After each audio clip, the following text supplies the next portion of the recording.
दोस्तों, एक ही घड़ी मुहूर्त में जन्म लेने पर भी सबके कर्म और भाग्य अलग अलग क्यों होते हैं?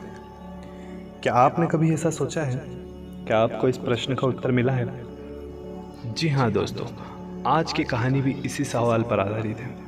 आज की इस कहानी के माध्यम से मैं आपको बताऊंगा, एक ही घड़ी में एक ही मुहूर्त में जन्म लेने के बावजूद भी सबके कर्म, सबके भाग्य अलग अलग क्यों होते हैं। नमस्कार दोस्तों, मैं आपका दोस्त अपने चैनल के माध्यम से आपको प्रेरक कहानियाँ सुनाता रहता हूँ। अगर आपको ये कहानी पसंद आए तो मुझे कमेंट करके ज़रूर बताएं।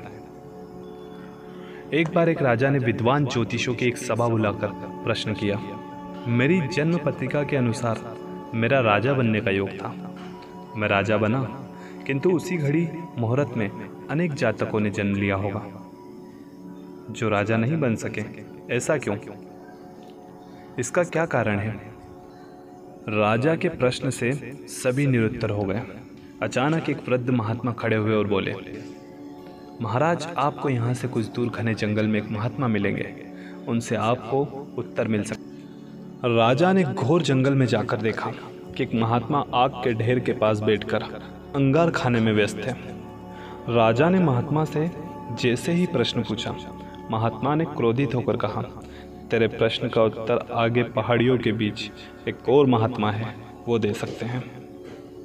राजा की जिज्ञासा और बढ़ गई।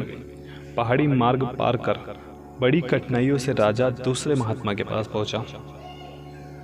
राजा हक्का बक्का रह गया। दृश्य ही कुछ ऐसा था। वह महात्मा अपना ही मांस चिमटे से नोच नोच कर खा रहे थे। राजा को महात्मा ने भी डांटते हुए कहा, मैं भूख से बेचैन हूँ, मेरे पास समय नहीं है। आगे आदिवासी गांव में एक बालक जन्म लेने वाला है जो कुछ ही देर तक जिंदा रहेगा। वो बालक तेरे प्रश्न का उत्तर दे सकता है। राजा बड़ा बेचैन हुआ। बड़ी अजीब पहेली बन गई थी ये प्रश्न।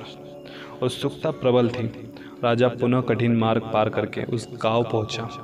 गांव में उस दंपत्ति के घर पहुंचा, सारी बात कही।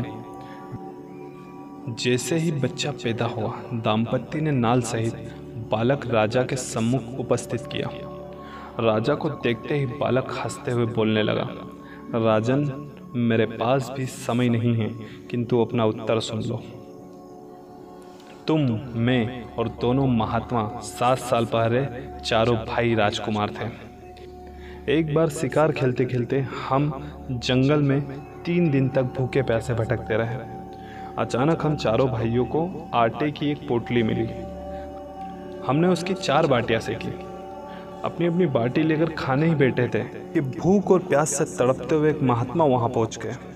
अंगार खाने वाले भैया से उन्होंने कहा, बेटा, मैं 10 दिन से भूखा हूँ, अपनी बाटी में से कुछ मुझे भी दे दो, मुझ पर दया करो, जिससे मेरा भी जीवन बच जाए। इतना सुनते ही भैया गुस्से में भड़क उठे और बोले, तुम्हें दे दूंगा तो फिर मैं क्या खाऊंगा, चलो भागो यहाँ से। वे महात्मा फिर मांस खाने वाले भैया के निकट आए, उनसे अपनी बात कही, किंतु उन भैया ने महात्मा को गुस्से में आकर कहा, बड़ी मुश्किल से प्राप्त ये बाटी तुम्हें दे दूंगा तो क्या मैं अपना मांस नोच कर खाऊंगा?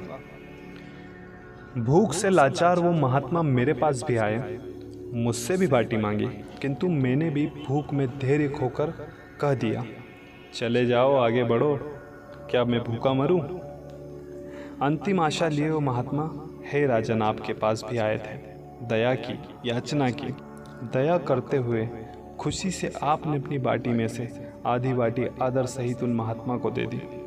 बाटी पाकर महात्मा बड़े खुश हुए और बोले, तुम्हारा भविष्य तुम्हारे कर्म और व्यवहार से फलेगा। बालक ने कहा, इस प्रकार इस घटना के आधार पर हम अपना अपना भोग रहे हैं। और वो बालक मर गया। धरती पर एक समय में अनेकों फल फूल खिलते हैं, किंतु सबके रूप, गुण, आकार, स्वाद, प्रकार भिन्न होते हैं। राजा ने माना कि शास्त्र के 3 प्रकार होते हैं, ज्योतिष शास्त्र, कर्तव्य शास्त्र और व्यवहार शास्त्र। जातक सब अपना किया दिया लिया ही पाते हैं। यही है जीवन। दोस्तों, गलत पासवर्ड से एक छोटा सा मोबाइल नहीं खुलता, तो सोचिए गलत कर्मों से स्वर्ग के दरवाजे कैसे खुलेंगे। आशा करता हूँ दोस्तों आपको यह कहानी पसंद आई होगी। धन्यवाद।